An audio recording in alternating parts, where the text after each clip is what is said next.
నాటుకోడి కూర టేస్టీగా ఉండాలంటే ముక్కలు శుభ్రం చేసుకుని కొద్దిగా పసుపు, కొద్దిగా ఉప్పు, 1 స్పూన్ వరకు అల్లం వెల్లిపాయ పేస్ట్ వేసుకొని మంచిగా మిక్స్ చేసుకొని కుక్కర్లో వేసుకోవాలి. ఇందులో కొద్దిగా వాటర్ వేసుకొని మూత పెట్టుకొని ఒక 3 విజిల్ కొట్టించుకోవాలి. ఆ తర్వాత మిక్సీ జార్ తీసుకొని ఇందులో అల్లం వెల్లిపాయలు, జీలకర్ర, ధనియాలు, ఇలాచీ, లవంగాలు, దాల్చిన చెక్క, కొద్దిగా జీడిపప్పు వేసుకొని కొద్దిగా వాటర్ వేసుకొని మిక్సీ పట్టేసుకోవాలి.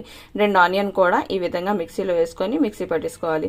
ఇప్పుడు స్టవ్ వెలిగించుకొని ప్యాన్ పెట్టుకొని కొద్దిగా ఆయిల్ వేసుకొని ఇందులో బిర్యానీ ఆకు ఇంకా ఈ ఉల్లిపాయ ముద్ద కొద్దిగా సాల్ట్ చేర్చుకొని దగ్గర పడేదాకా వేయించుకొని ఈ మసాలా ముద్ద కూడా ఇందులో వేసుకొని మంచిగా 20 నిమిషాల పాటు ఫ్రై చేసుకోవాలి.